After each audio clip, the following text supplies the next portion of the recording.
Assalamualaikum warahmatullahi wabarakatuh. Malam pertama kami di desa itu terasa aneh. Setiap rumah mematikan lampu setelah maghrib, dan kami dilarang keluar kamar, apapun yang terjadi. Selamat datang di Rendera Story Horror. Kisah kali ini berjudul Malam Pertama KKN, kami dilarang keluar kamar setelah maghrib. Baik, langsung saja kita ke ceritanya.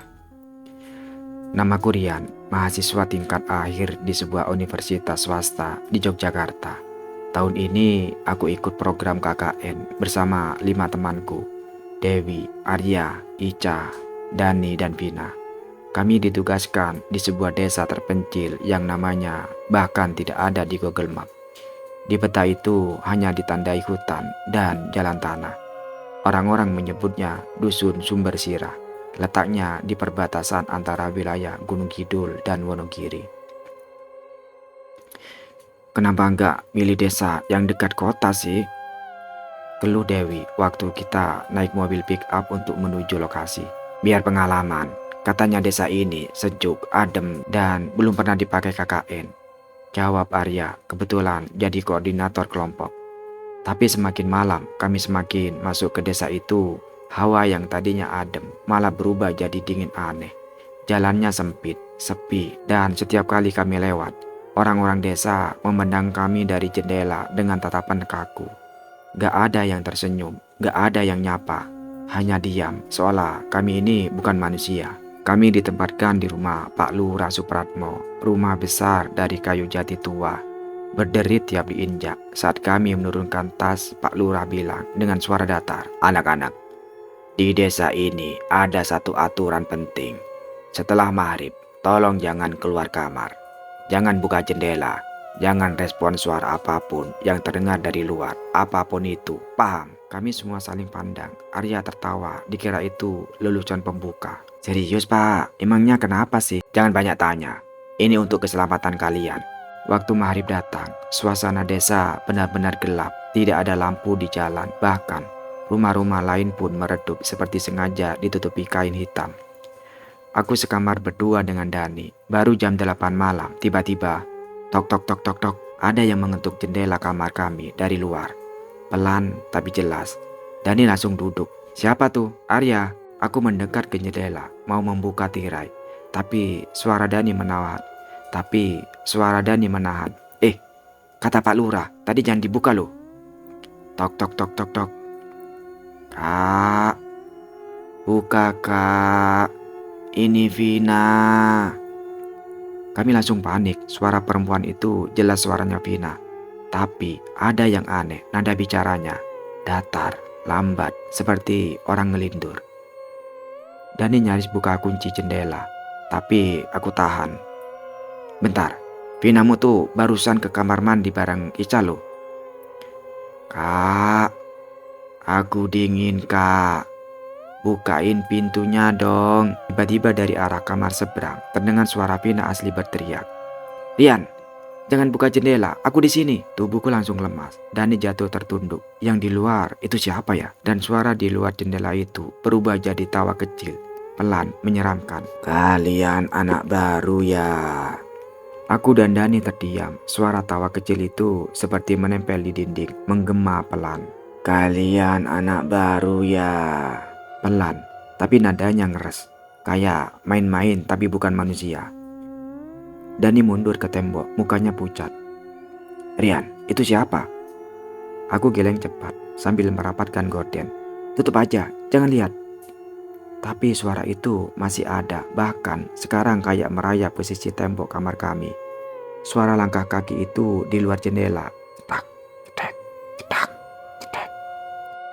Aku sempat beranikan diri mengintip dari sela gorden, dan di situ ada bayangan perempuan berdiri di depan jendela.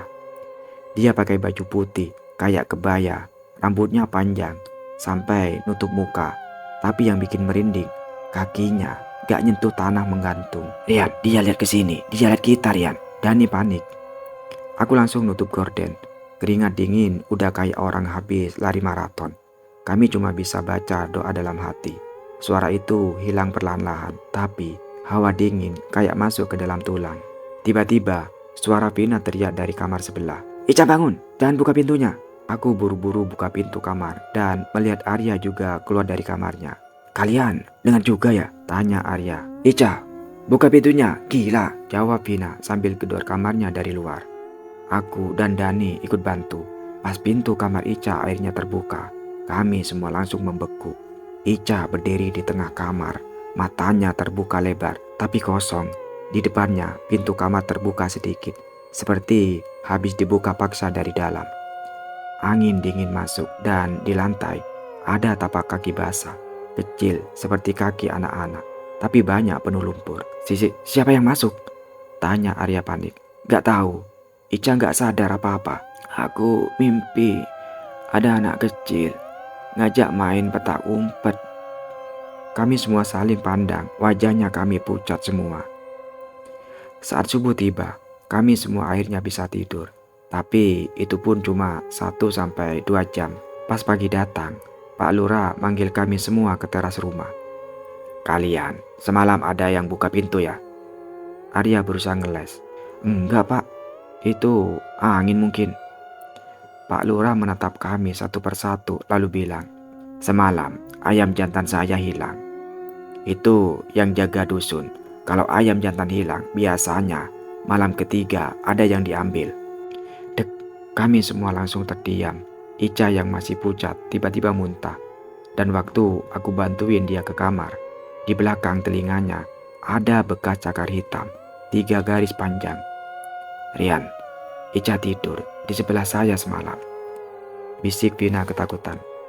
Tapi saya dengar dia ngobrol tengah malam, kayak sama anak kecil. Hari kedua di dusun Sumber Sirah, kami semua tegang, mata merah karena kurang tidur. Ica makin pucat, diam terus dan mulai sering bengong.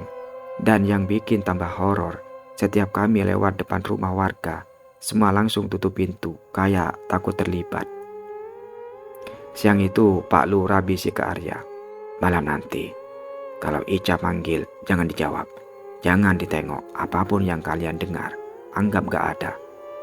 Arya cuma angguk tanpa banyak tanya. Kami kumpul di ruang tengah, semua sepakat tidur bareng. Tapi Ica minta balik ke kamarnya. Aku pusing, mending sendiri. Vina mau nemenin, tapi Ica ngotot, akhirnya kita biarin. Dia menunjukkan pukul 11.47 malam saat semuanya mulai kacau. Tiba-tiba dari atap rumah terdengar suara langkah kaki kecil, lalu disusul suara anak-anak berbisik pelan. Kita mulai ya, cari yang sembunyi duluan. Aku, Arya dan Dani langsung bangun. Kalian dengar itu? Belum sempat kami bereaksi lebih jauh, lampu rumah mati total. Ruangan gelap gulita, tapi dari kejauhan ada suara anak kecil menghitung. 1, 2, 3, sembunyi. Dan dari arah kamar Ica, kami dengar dia tertawa. Bukan tawa normal, tapi panjang, serak, dan gak manusiawi. Aku duluan sembunyi. Langkah kaki itu pelan masuk dari dapur ke ruang tamu, lalu ke kamar. Kami semua tiarap di lantai, tahan nafas. Terdengar suara anak kecil berlari-lari di lorong rumah. Tapi anehnya, setiap suara kaki itu lewat, udara jadi beku, dan bau amis seperti daging busuk ikut terbawa. Vina menggigil sambil komat kami dan berdoa. Arya peluk tasbih dan udah setengah nangis. Itu jalan ke kamar Ica, bisik Arya lirik. Tiba-tiba, duar!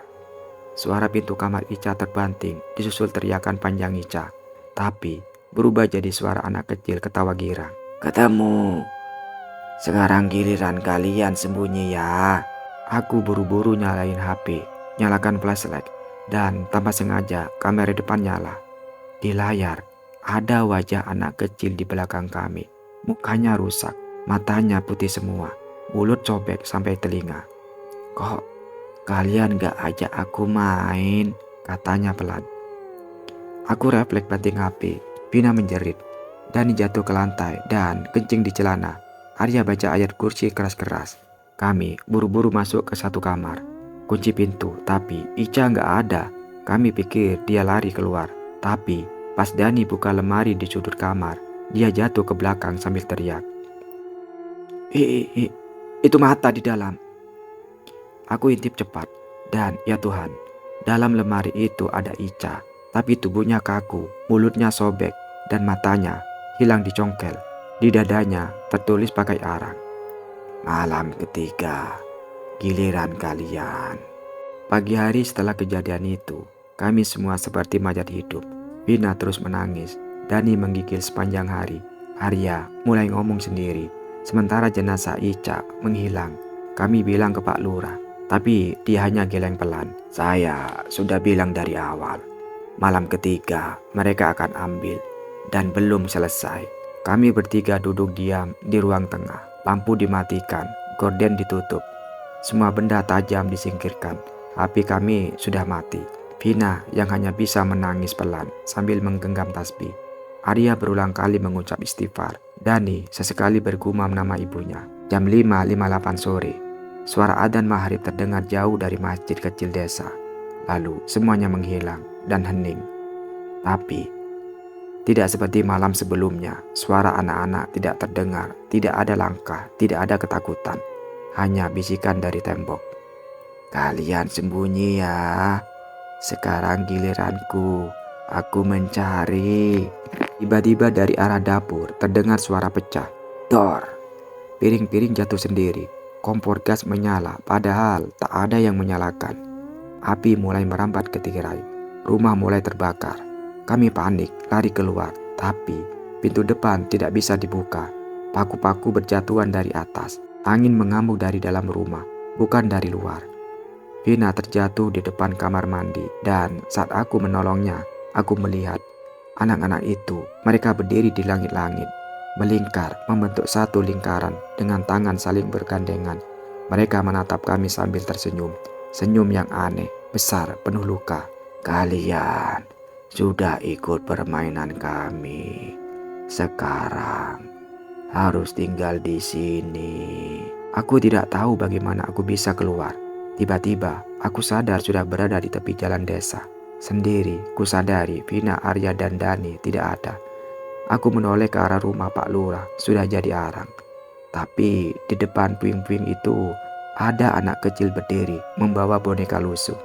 Dia melambai ke arahku dan pelan-pelan senyumnya berubah menjadi mulut robek yang lebar sekali. "Besok giliran siapa lagi yang datang ya?"